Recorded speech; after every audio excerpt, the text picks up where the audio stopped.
ఈరోజు మనం డిస్కస్ చేసుకోబోతున్నటువంటి టాపిక్ బయాలజీలో సెల్ స్ట్రక్చర్ అండ్ ఫంక్షన్స్.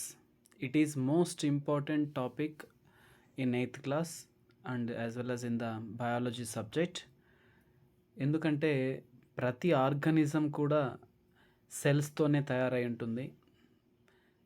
అది యూనిసెల్యులార్ ఆర్గానిజం కావచ్చు, అలాగే మల్టీసెల్యులార్ ఆర్గానిజం కావచ్చు. ఇవన్నీ కూడా సెల్స్తో నిర్మితమైనటువంటి స్ట్రక్చరైజ్ అయినటువంటి ఆర్గనైజేషన్సే కాబట్టి వీటి గురించి మనం ప్రత్యేకంగా చెప్పుకోవాలి. ప్రతి ఒక్క బయాలజీ విద్యార్థి కావచ్చు, బయాలజీ మీద అవగాహన కోరుకునే ఏ వ్యక్తి అయినా సరే సెల్ గురించినటువంటి ఫండమెంటల్ విషయాలు తెలుసుకొని ఉండాల్సిందే. దీనిలో సెల్ స్ట్రక్చర్ అండ్ ఫంక్షన్ ఇది 8th క్లాస్లో మొదటి టాపిక్. NMMSలో కూడా చాలా ముఖ్యమైనటువంటి లెసన్గా పరిగణించబడుతుంది. దీంట్లో ఎటువంటి అంశాలు వస్తాయన్నది మనం డిస్కస్ చేద్దాం. ఒకటి, డిస్కవరీ ఆఫ్ ది సెల్. దీనిలో హిస్టరీ గురించి మాట్లాడాలి. రాబర్ట్ హుక్ 1665లో ఎలా ఒక సెల్ని ఐడెంటిఫై చేయడం జరిగిందో దాని గురించి మాట్లాడతాం. తర్వాత the cell, why we are called cell as a structural unit or functional unit or basic unit.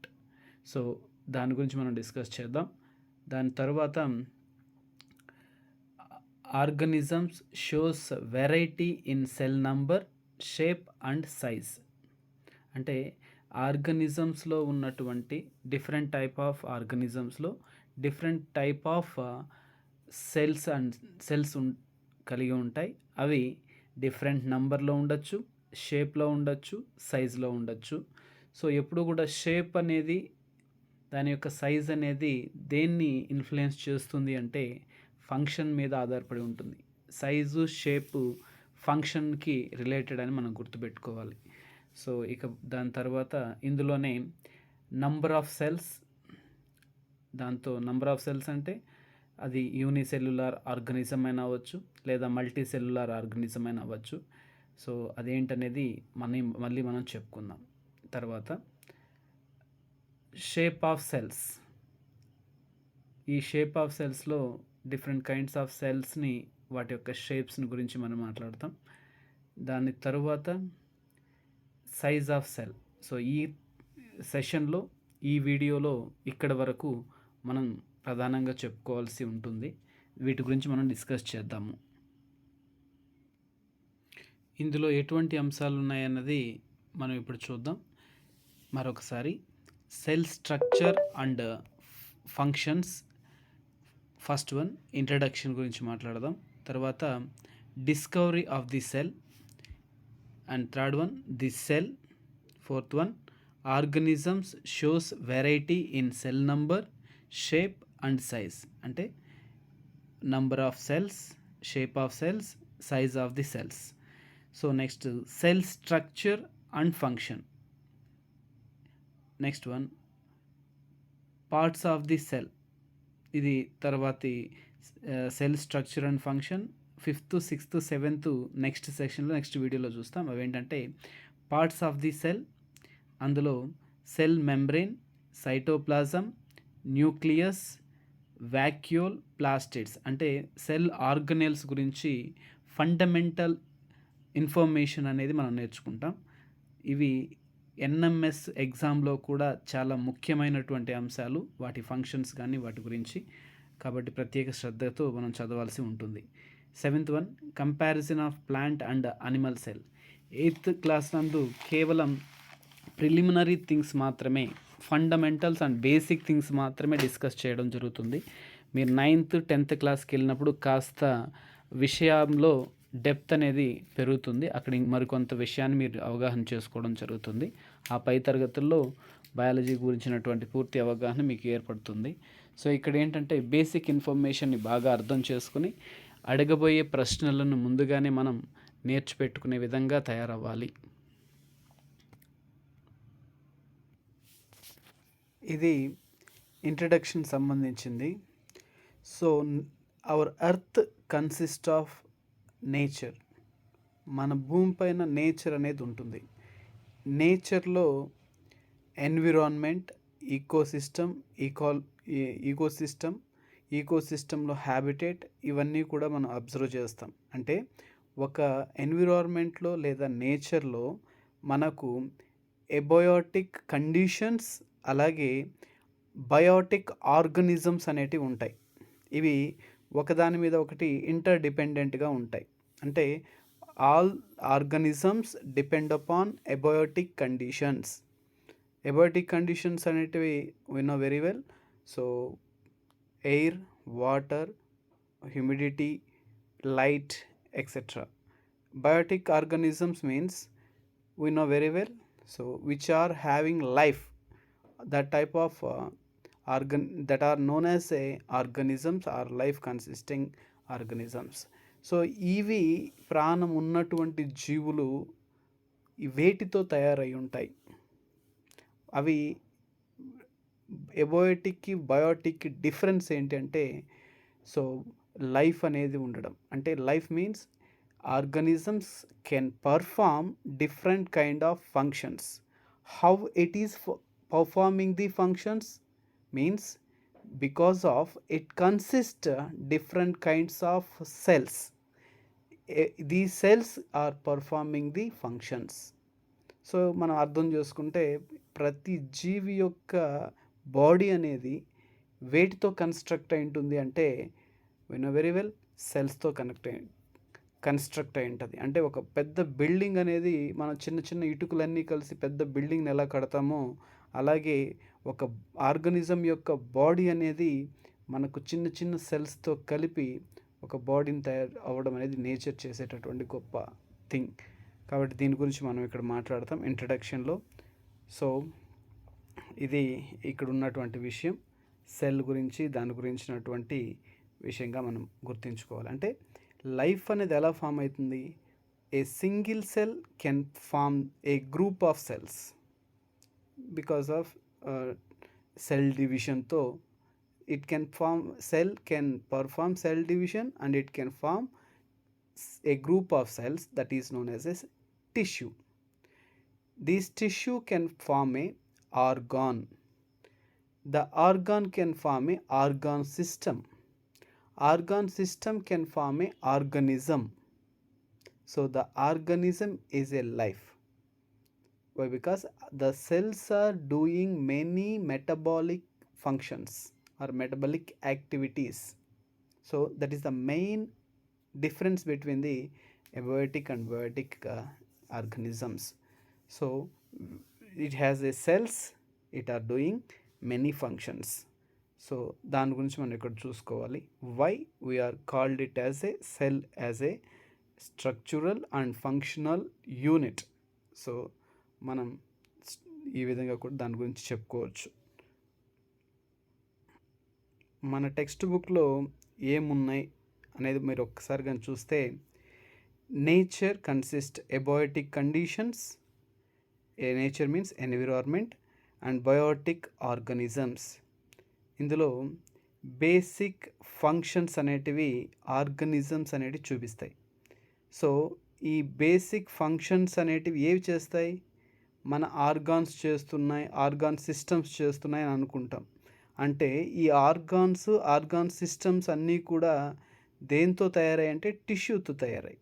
Tissue దేంతో తయారైందంటే సెల్స్తో తయారైంది. అంటే బేసిక్ యూనిట్ ఏంటి అంటే, బేసిక్గా మనం చెప్పుకున్నట్టు ఒక బిల్డింగ్ తయారు కావాలంటే బ్రిక్స్ ఎలాగైతే అసెంబుల్ చేసి మనం బిల్డింగ్ కడతామో, అదే మాదిరిగా సెల్స్ అన్నీ కలిసి మనకు ఆర్గనిజంని ఫామ్ చేస్తాయి.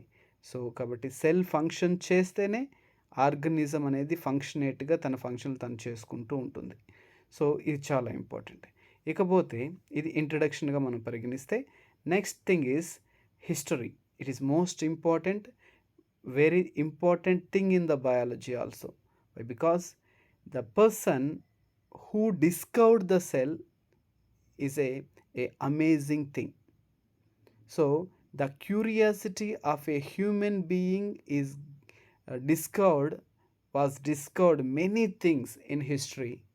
So that is in that many things, that important many things so has by the history. So అక్కడ హిస్టరీలో ఉన్నటువంటి ఎన్నో ముఖ్యమైనటువంటి ఇంపార్టెంట్ విషయాలలో రా మనకు సెల్లును కనుక్కోవడం కూడా ఒక ముఖ్యమైన అంశంగా బయాలజీలో మనం పరిగణిస్తాం. కాబట్టి దాని గురించి మనం తెలుసుకుందాం. సో 1665లో Robert Hooke is the person scientist who observed a cork of the plant with a simple magnifying device without slicing it. So అంటే ఒక కార్క్ని, మొక్క యొక్క కార్క్ని మ్యాగ్నిఫైయింగ్ లెన్స్తో చూడడానికి ట్రై చేశాడు. ఆ తర్వాత he taken a thin slices of cork. So cork అంటే ఏంటి? What is meant by cork? Cork is a part of the BARC. So ఈ ట్రీలో మనకు బార్క్ ఉంటుంది కదా, ఆ బార్క్ నుంచి తీసుకున్నటువంటి వెరీ థిన్ సెక్షన్స్ని, స్లైసెస్ని మనం కార్క్గా చెప్పుకోవచ్చు. Thin slices of cork. Cork ఎక్కడ ఉంటుంది అంటే that is the part of BARC. So కాబట్టి ఈ కార్క్లో ఉన్నటువంటి సెల్స్ అన్నీ కూడా డెడ్ సెల్స్ అనేది మనం మర్చిపోకూడదు. ఇది బయాలజీకి తెలిసినటువంటి ప్రతి ఒక్కరికి అర్థమవుతుంది.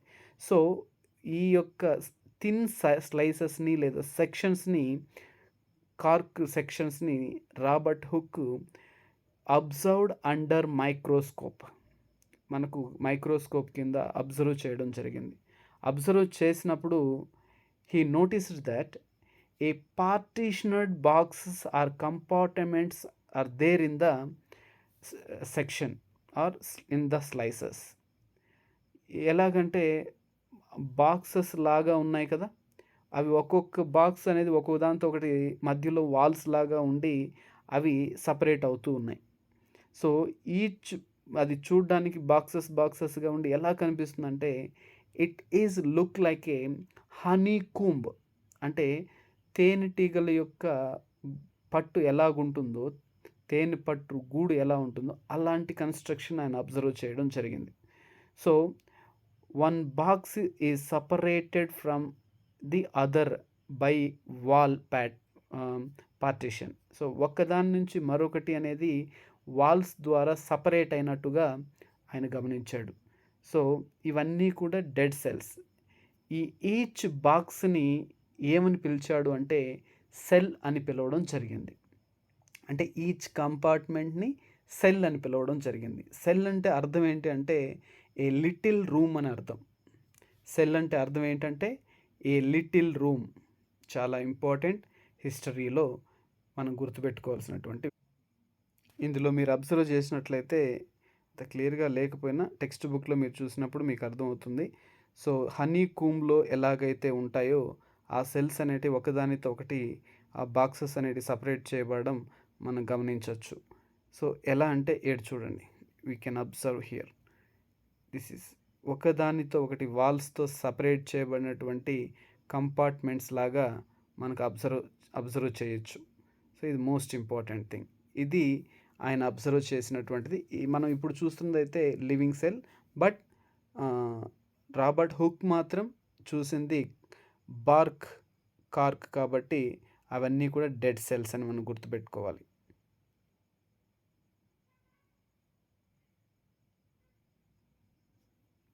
నెక్స్ట్ వన్ ఏంటంటే ది సెల్ని మనం ఏమని పిలుస్తాము అంటే, మనకు రాబర్ట్ హుక్ రీసెర్చ్ చేసి సెల్స్ని కనుక్కున్న తర్వాత next 150 years after Robert hook, so many observations అనేటివి డెవలప్ కావడం, టైనీ సెల్స్లో మైక్రోస్కోప్ యొక్క డెవలప్మెంటు జరగడం, డిఫరెంట్ టైప్ ఆఫ్ మైక్రోస్కోప్స్ని ఇన్వెంట్ చేయడం, వాటి సహాయంతో ఇన్డెప్త్గా సెల్స్లో ఉన్నటువంటి ఇంటర్నల్ పొజిషన్ ఏంటో కూడా మనం స్టడీ చేయడం జరుగుతుంది. సో కాబట్టి నెక్స్ట్ ది సెల్ని మనము ముందే చెప్పాం, ఒక బిల్డింగ్ కట్టాలంటే బ్రిక్స్ ఎలాగో అలాగే ఒక బాడీ ఆఫ్ ది ఆర్గానిజం అనేది, లివింగ్ ఆర్గానిజం తయారు కావాలంటే ఒక సెల్ అనేది అంత బేసిక్ కాబట్టి మనం సెల్స్ని బేసిక్ స్ట్రక్చరల్ యూనిట్స్ అని చెప్పుకోవడం జరుగుతుంది. సో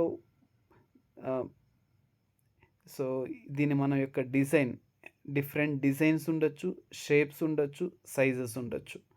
సో ఈ యొక్క లివింగ్ వరల్డ్ మొత్తం కూడా డిఫరెంట్ ఆర్గానిజమ్స్ అనేటివి ఉంటాయి. అవి ఒక్కొక్క ఆర్గానిజం ఒక్కొక్కలాగా ఉంటుంది. అంటే different organisms are there in the nature. It means different kinds of cells also there in the nature. So దీన్ని మనం అర్థం చేసుకోవాలి. సో లివింగ్ ఆర్గానిజమ్స్ అనేటివి మనకు నాన్ లివింగ్ థింగ్స్తో డిఫరెంట్గా ఉండడం మనం అవగాహన చేసుకోవచ్చు. సో ది సెల్ దాంట్లో ఎటువంటి విషయాలు ఉన్నాయన్నది మనం నోట్ మేకింగ్ చేస్తున్నాం కాబట్టి అవి ఒకసారి చూద్దాం. టెక్స్ట్ బుక్లో ఉన్నటువంటి విషయాలే. సో అవేంటంటే ఫస్ట్ది బేసిక్ స్ట్రక్చరల్ యూనిట్. ఎందుకని అంటాము అంటే, సో ఒక బిల్డింగ్కి బ్రిక్ అనేది ఫండమెంటల్ యూనిట్ ఎలాగైతుందో అలాగే మన యొక్క ప్రతి ఆర్గనిజం యొక్క బాడీ కన్స్ట్రక్షన్కి స్ట్రక్చరైజేషన్కి బేసిక్ యూనిట్ సెల్గానే ఉంటుంది. సో దానివల్ల బేసిక్ స్ట్రక్చరల్ యూనిట్ అని పరిగణిస్తాం. Next one different designs, shapes, sizes అనేటివి మనం అబ్జర్వ్ చేయొచ్చు. ఎందుకంటే లివింగ్ వరల్డ్ అనేది డిఫరెంట్ ఆర్గనిజమ్స్ అనేటివి ఉంటాయి, డిఫరెంట్ స్ట్రక్చర్ కలిగి ఉంటాయి, అవన్నీ డిఫరెంట్ ఫంక్షన్ కలిగి ఉంటాయి, డిఫరెంట్ షేప్లో ఉంటాయి. కాబట్టి దాని గురించి కూడా మనం సెల్స్ అనేటివి డిఫరెంట్ అని మనం గుర్తుపెట్టుకోవాలి ఇన్ డిజైన్, షేప్, సైజెస్లో. సో అంతేకాకుండా cell is a complex thing, very complex స్ట్రక్చర్గా మనం పరిగణిస్తాం. ఎందుకంటే సెల్ అనేది దాని చుట్టూ ఒక బౌండరీ ఉంటుంది, ఒక లోపలంతా ఒక జిలాటినస్ మెటీరియల్ ఉంటుంది, cytoplasm and cell organelles, nucleus, ఇలాంటి ఒక కాంప్లెక్సిటీని కలిగి ఉంటుంది. కాబట్టి సెల్ ఈజ్ ఏ కాంప్లెక్స్ అని చెప్పచ్చు. నెక్స్ట్ వచ్చి మనం విషయం మాట్లాడుకోవాల్సింది organism show variety in cell number, shape and size.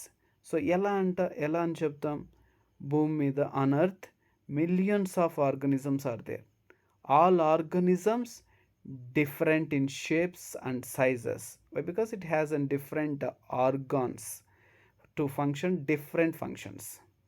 So and then scientists observe how scientists can observe the size of the cell and the nature of the cell and construction of the cell. We can easily say it as a construction. So how you can observe it with the help of staining. So సెల్కి మనం staining ఇవ్వడం లేదా dyes వాడడం వల్ల different kinds of organelles and different structures of the cell can absorb different level of dyes. So we can easily visible under microscope. Okay, using of dyes, scientists can study the cell with the help of using dyes or staining process. So coloring to the parts of the cell. Next one, microscope. We know very well. So very tiny particles can observed by the microscope. So cells also very tiny, we cannot visible with our naked eye.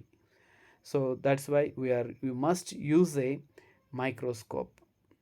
So it's very important. So we can magnify the object into thousands of times and we can observe the cell. So next one చాలా important అయింది, number of cells. We know very well, ఇక్కడ మనం number అంటేనే మన మనసులోకి వచ్చేది organisms అనేటివి 2 టైప్స్గా ఉంటాయి. How many types? 2 types. One is a unicellular organisms and multicellular organisms. Multicellular organisms means multi means many, cellular means cells. So multicellular organisms. So multicellular organisms like humans, dogs, cats, rats, So you can imagine any visible organism. So all the organisms are multicellular organisms, which we can see with our naked eye. So some of the multicellular organisms are not visible. So అవన్నీ exceptional కాబట్టి తర్వాత చూద్దాం. So multicellular ఆర్గనిజమ్స్లో ఏదైనా కూడా తన life అనేది starts with a single cell. We are also our life starts with single cell. Okay, so we know very well in sexual reproduction male gametes అనేటివి female gamete అనేది male gamete female gamete fuse అయ్యి రెండు కలిసి ఒక సెల్గా form అవుతుంది. ఆ cell నుంచే zygote form అవుతుంది. ఆ జైగోట్లో అనేక సెల్ డివిజన్స్ జరిగిన తర్వాత ఎంబ్రియో తర్వాత ఫైటస్ తర్వాత ఒక మల్టీ సెల్యులర్ ఆర్గనిజం అనేటువంటి హ్యూమన్ బీయింగ్ తయారవుతుంది. మన యొక్క లైఫ్ హిస్టరీలోనే కాదు, many multicellular organisms also starts their life from a single not many all the multicellular organisms start their life from the single cell. So single cell means so egg cell also after egg cell means egg cell. Egg cell can divide into, it can perform cell divisions and it can form a millions of cells, multicellular organisms. And then మనం ఏమంటున్నాం, unicellular organism. మన life start అయ్యేది ఒక unicellular ఆర్గనిజమే. ఆ unicellular organism అనేది ఇండిపెండెంట్గా వ్యవహరించలేదు, కానీ కొన్ని ఆర్గనిజమ్స్ అనేటివి యూనిసెల్యులార్గానే ఉండి అవి మన బాడీలో జరిగే మెకానిజం ఎలా ఉంటుందో, ఫంక్షన్స్ ఎలా ఉంటాయో అలాంటిదే అవి ఒక్క సెల్ చేయగలుగుతుంది. అలాంటి సింగిల్ సెల్డ్ ఆర్గనిజమ్స్ని మనం యూనిసెల్యులార్ ఆర్గనిజమ్స్ అంటాం. ఏమంటాం? Unicellular organisms. So example amoeba, paramecium. Likewise uni means one, cellular means cell, not cells, cell. So one celled organisms, it means one cell can perform,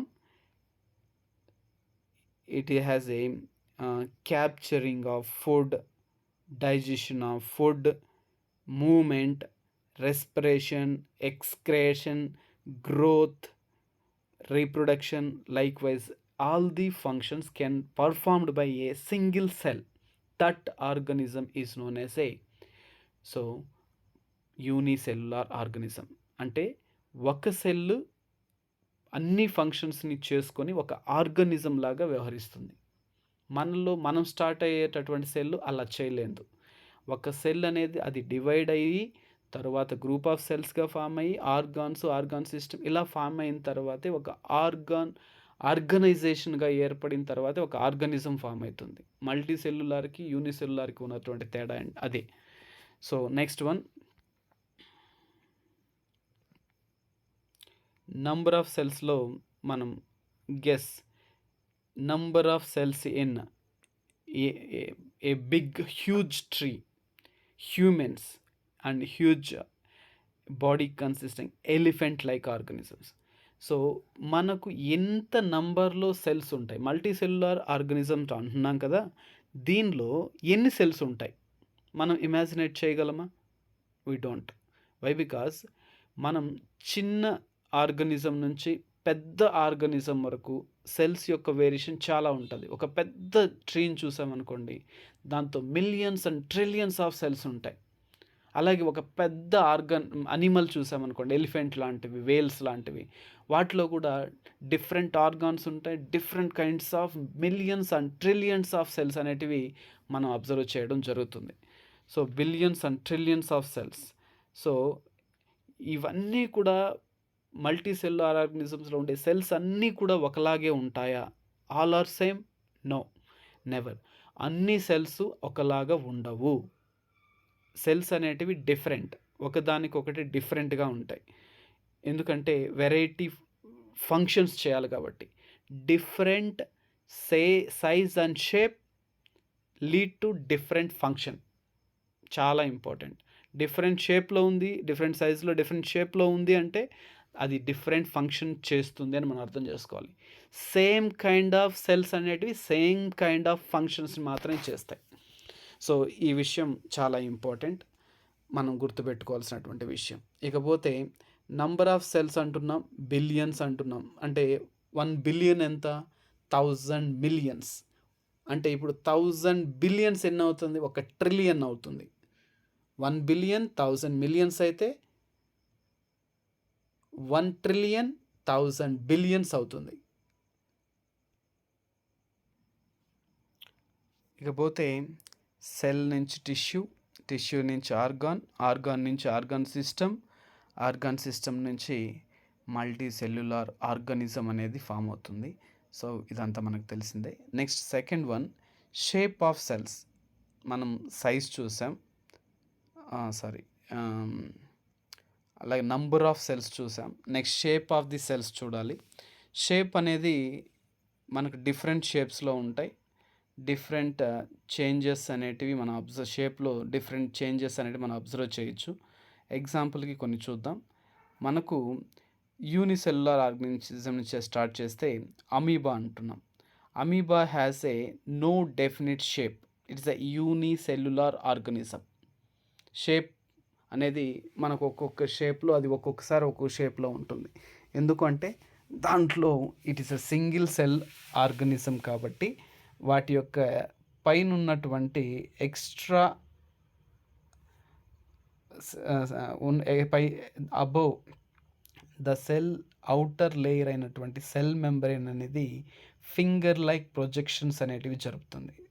ఈ finger like ప్రొజెక్షన్స్నే మనం ఏమంటామంటే pseudopodia అంటాం. Pseudo means falls అని అర్థం, పోడియా means feet అని అర్థం, అంటే false feet. ఈ ఫాల్స్ ఫీట్ ద్వారానే ఫాల్స్ ఫీట్స్ అనేటివి అపియర్ అవుతాయి, డిసపియర్ అవుతూ ఉంటాయి. ఇవి ఎందుకు సహాయపడతాయంటే for the movement and the capturing of food materials, అంటే ఫీడింగ్కి అలాగే న్యూట్రిషన్కి సహాయపడతాయి. Nutrition will discuss later about nutrition also. So ఇక్కడ మనకు ప్రొజెక్షన్స్ అనేటివి ఏర్పడుతున్నాయి, వాటిని సూడోపోడియా అంటున్నాం. అంటే అర్థం ఫాల్స్ ఫీట్. సో ఇవి అపియర్ అవుతూ డిసపియర్ అవుతూ ఉంటాయి. ఇవి ఎందుకు సహాయపడతాయంటే మూమెంట్కి అలాగే ఫుడ్ కలెక్షన్కి సహాయపడతాయి. రెండోది ఏంటంటే ఇక్కడ మనం చాలా ఇంపార్టెంట్, షేప్ అనేది చేంజ్ అవుతూ ఉంటుంది అంటున్నాం కదా. ఇలా చేంజ్ చేసుకునే గుణం ఉన్నటువంటి సెల్స్ మన బాడీలో కూడా ఉంటాయి. అవే వైట్ బ్లడ్ సెల్స్, WBC అంటాం. హ్యూమన్ బీయింగ్స్లో వైట్ బ్లడ్ సెల్స్ అనేటివి మనకు ఇమ్యూనిటీ కలిగించడానికి సహాయపడతాయి. అంటే డిసీజెస్ నుంచి మనల్ని ప్రొటెక్ట్ చేసేటటువంటి first row of blood cells ఏవంటే వైట్ బ్లడ్ సెల్సే. ఈ వైట్ బ్లడ్ సెల్స్లో one of the blood cell can perform, it can change their shape. So for the collection of pathogens or micro organisms. So ఈ white blood cells అనేటివి, white బ్లడ్స్లో ఒక రకమైనటువంటి white blood amoeba లాగా తన షేప్ను మార్చుకునే గుణాన్ని కలిగి ఉంటుంది. ఓకే, విచ్ కెన్ చేంజ్ ఈ షేప్. నెక్స్ట్ హ్యూమన్ బాడీలో మనకు మెనీ టైప్ ఆఫ్ సెల్స్ అనేటివి ఉంటాయి. ఎలా ఏంటంటే blood cells, muscle cells, nerve cells, ఇలాంటివి డిఫరెంట్ షేప్స్ ఉంటాయి. షేప్ డిఫరెంట్గా ఉంది అంటే అర్థం ఏంటంటే వాటికి డిఫరెంట్ స్పెసిఫిక్ ఫంక్షన్ అనేది ఉంటుంది. షేప్ మారితే వాటి ఫంక్షన్ కూడా మారుతుంది. Shape is related to function. Okay, next జనరల్గా చూసినట్లయితే సెల్స్ అనేటివి రౌండ్ అండ్ స్పిరికల్గా ఎలాంగేటెడ్గా ఉంటాయి. అవునా, one of the thing. Next వచ్చి some cells can show the structure of spindle shape, అలాగే క్వైట్ లాంగ్ షేప్, బ్రాంచ్డ్ అంటేనే మనకు మనసులోకి రావాల్సింది ఖచ్చితంగా నెర్వ్ సెల్ అనేది బ్రాంచ్డ్గా ఉంటుంది. ఇక్కడ కానీ మనం అబ్జర్వ్ చేసినట్లయితే రౌండ్గా, స్పెరికల్గా, లాంగ్గా, అలాగే బ్రాంచ్డ్.